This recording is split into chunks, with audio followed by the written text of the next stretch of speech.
I don't know what is technically or objectively the most wanted sequel people will want, whether it is from a franchise that has gone too long without one, or never had anything beyond the first movie, since people want more from their favorite characters or to see what's the next chapter in the story.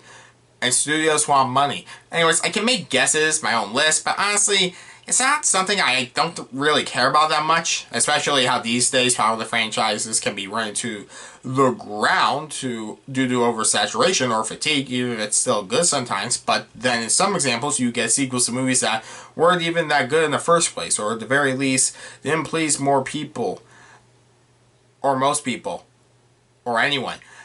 Hocus Pocus is Hocus Pocus is a 1990s Disney kind of Halloween children's film, cult classic. It wasn't received well back then, but people loved the movie for the performances of the three main villains in the film. The Sanderson Sisters, three idiotic evil witches played by Bette Middler, Sarah Jessica Parker, and Kathy Najimy, and that's it. As someone who was forced to watch it at school once and then watch more of it at a Halloween party because I was kind of curious, I just did not get into it.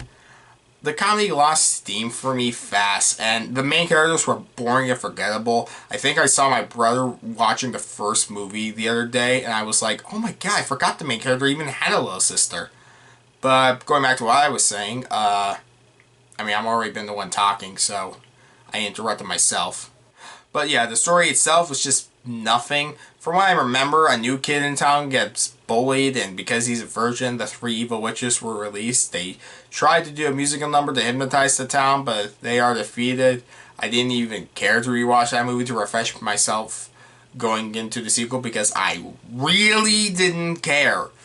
I watched the sequel because I heard it was decent and it made a good family film with my mother and younger brother. Also, I was bored and I couldn't think of anything else to do, which I guess is why this movie was made. Look, I'm not going to say you're wrong if you like the original, but you can't say I'm wrong for disliking it. I don't want to say why anymore and give myself a headache because I don't care. I really don't.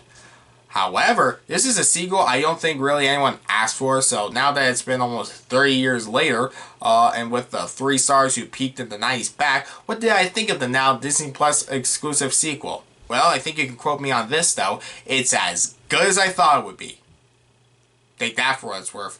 It's written by Jen D'Angelo and directed by Anne Fletcher.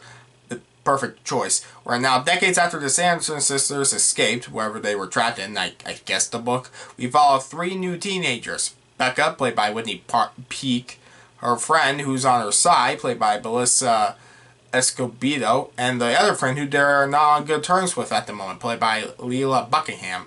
Becca and her friends are into witch stuff, so as part of her birthday tradition on Halloween, at the suggestion of the owner of a magic shop named Gilbert, played by Sam Richardson, uses a candle that once Becca and a loyal friend do the ritual causes the Sanderson sisters, as I said, Bette Middler, Sarah Jessica Parker, and Kathy Najimy to return and try to take over Salem and live past however long the movie needs time for suspense, leading our 3 teens to stop them. The movie is honestly not bad, and I get people who wouldn't like the original and totally not like this movie either, since it's both pretty much what works about that movie is better, but still the same flaws. But I will not get people who like the original and not like this, since it is practically the perfect sequel to that movie. I'm not saying it's a perfect movie. This is no Top Gun Maverick. No, where they took the time and effort to improve both on the effects, story, and characters, with the sequel being far better in so many ways. This movie is what I think a Hocus Pocus sequel would have been if they made it back in the 90s, by being what I thought it was going to be going in. And that's it. So what did this movie do right and wrong? Well, considering the main and honestly only reason people liked the original, being the Sanderson sisters, Middler, Parker, and Najimy, are giving it their all as these 3. I can't believe how good they are. I don't know that much about these actresses other than Middler from Ruthless People and Parker from Sex and the City, and I think she was in Ed Wood. I could be wrong, which my mom watches all the time. So, you know, these 3 whose shtick got old fast in the first movie is fantastic here. I was worried when after the opening sequence, which is a backstory of how the Sanderson sisters became witches with the 3 kids they got to play the younger versions of them being spot on. And it is actually pretty funny. I thought that'd be where the movie peaked, but no, it's still really funny. Middler, Parker, and Najimy have great chemistry as a comedy trio. It feels like they have known each other for years. I don't know how they felt about these roles in general, but it feels like they are both having a good time as they give their 110% as these characters, despite being almost 30 years since they did the first film. The slapstick, their idiocracy, even when they came back and they sing a parody of Elton John's The Bitch Is Back, but call it The Witch Is Back. The witches are back. It made me laugh my ass off. It was because of how into these three.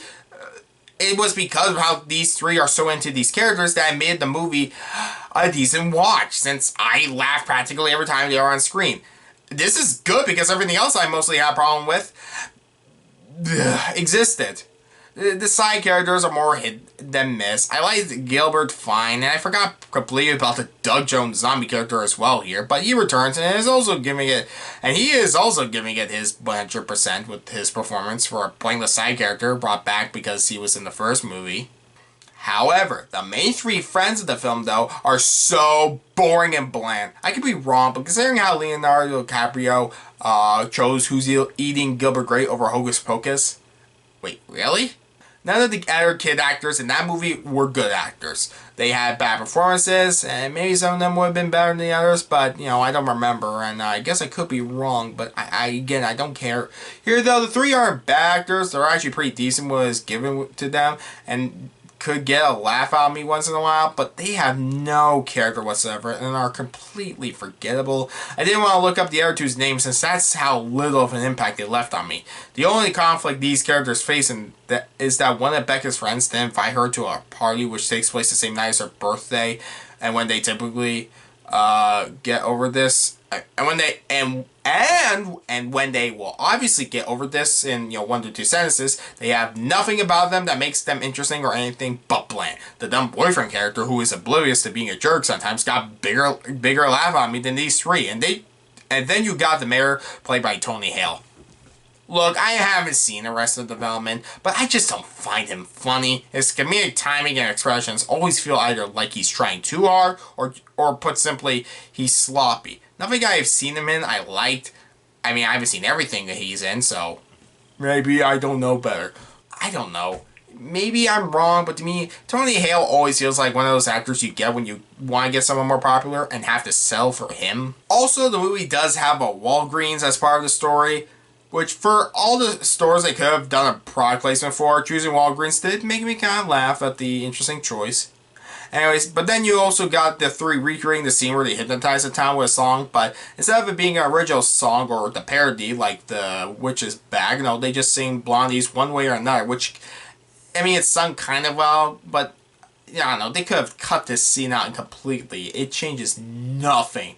The movie was predictable, and it's nothing characters dragged on, but it's not badly paced. I did laugh more times than I like to admit, so the movie does what it should be. I mean, it is what it's good at. I don't know. It has most of the same problems I had with the original, but it improved on what people liked in general about it, so there's that. I like this movie more than the first movie because I laughed at the jokes on purpose and not how dated or lame they were. I will honestly think to myself, I honestly remember when my brother had it on in the room, I kept just making fun of how stupid it was. And compared to this movie, I actually laughed intentionally. People who love the first movie should love this too, honestly. And people who might not have liked the original might like this movie more. Or not care still. Honestly, both are understandable. I liked it since it was a decent movie. It's nothing more than a decent movie, but it is a decent movie that lacks anything magical, but can conjure up a good family movie night. I'm so tired, I have no idea if I said that last sentence right.